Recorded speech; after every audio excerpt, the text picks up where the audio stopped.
রবিবার নববর্ষ, বছরের প্রথম দিনে তারাপীঠ মন্দিরে উপচে পড়েছে পুণ্যার্থীদের ভিড়।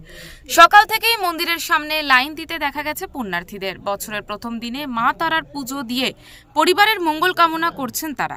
মায়ের পুজো যেটা নিষ্ঠা সহ করা হয় সেই নিয়মে কিন্তু আজকে পয়লা বৈশাখ মানে শুভ সূচনা 1431 সাল যেটা পড়ে গেল, সেই জন্য মায়ের কাছে প্রার্থনা করি সকলে সুস্থ থাকুন, ভালো থাকুন, আগামী দিনটা যেন ভালোই থাকে।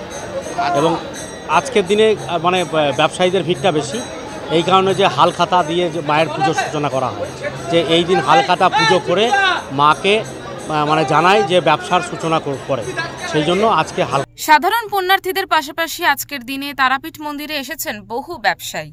মা তারার কাছে নতুন খাতার পুজো দিয়ে হালখাতা করছেন ব্যবসায়ীরা।